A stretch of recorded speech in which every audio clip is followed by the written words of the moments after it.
Awesome versus awkward. Awesome versus awkward. Angie Palmer. Awesome to awkward. All it takes is one wrong word. When I was a kid, I used to get angry in front of the TV. I got mad about how the US government bombed and bullied other countries. I had not been to the US at that point and didn't even want to go there as a tourist. As a kid, I always said I would never have anything to do with America. And my father said, Angie, never say never. The strangest things happened in this world. What can happen? I didn't think too much about it. Some years later, a guy messaged me on an online app. He's pretty good looking, so we started dating. We met in Japan where he lived, and then in Hong Kong where I lived. The long distance romance thing was going awesome. And then one day he said, babe, my unit is sending me back to the US. What shall we do? Two very smart people made a brilliant decision. We got married, barely knowing each other. Don't laugh or clap yet, that's not the best part. His unit was the US Air Force. So his boss was the US government. I became part of the US government system. Now you can laugh alongside my dad. I know it's awkward.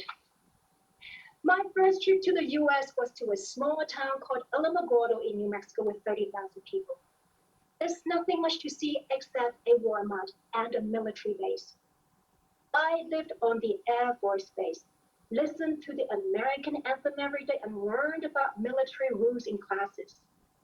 Military people were everywhere, in the cinema, shops, restaurants, and hospitals. It's like putting a little puppy into the cage with the lions. I wanted to tell my dad I went to the wrong zoo, but I didn't dare to tell him. There's no turning back. I quit my job in Hong Kong. I sold my apartment.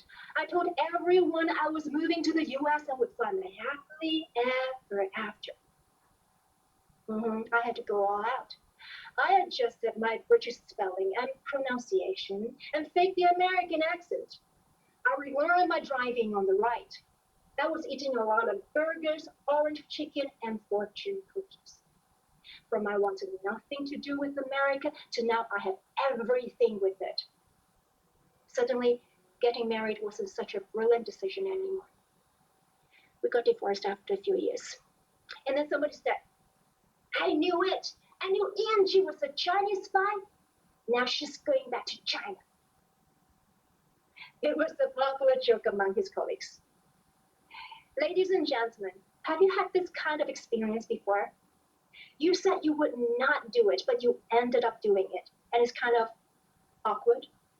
I mean, who would have thought the word never would lead to this whole drama, right? Finally, I grew up in my 30s, realizing that some words would deduct points from our lives. For example, when you say the word never, you box yourself in. When you box yourself in, you only see this much. When you only see this much, things get difficult. When things get difficult, you get frustrated. When you get frustrated, your life is miserable.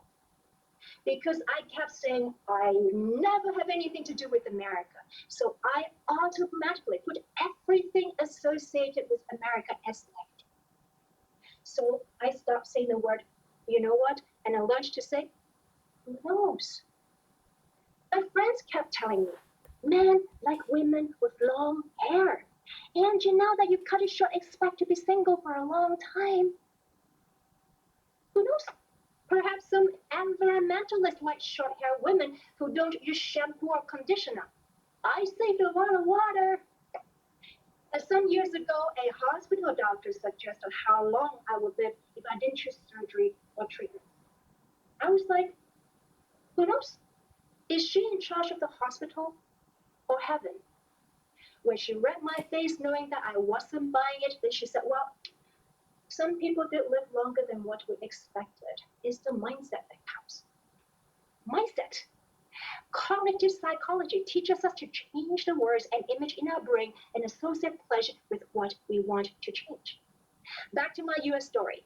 Instead of saying, I don't like this place, I switch on the who knows mindset. Perhaps something nice may happen. After living there for a few years, my English speaking got better. I was invited to work at a local news company there.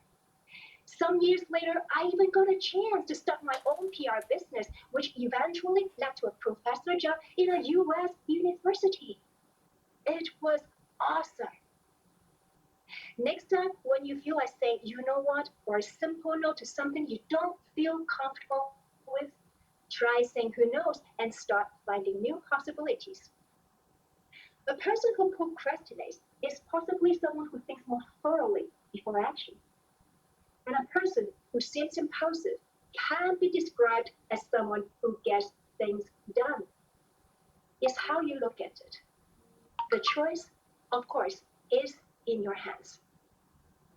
I invite you to start thinking, what is one word that is holding you back? What is one life experience that is stopping you from being as mentally strong as you can be? We can change it with some practice. Whenever we catch ourselves thinking on the negative, snap ourselves back, breathe, smile, and find the gold in that situation. Anyone can find the dirt in someone or somewhere not as pretty. Be the one who finds the gold.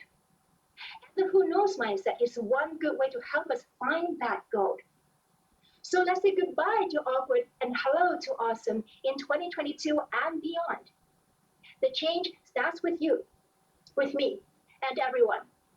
Sometimes the change is just as easy as using a different word. Change the word. Change the outcome. Contest check. Thank you, Angie.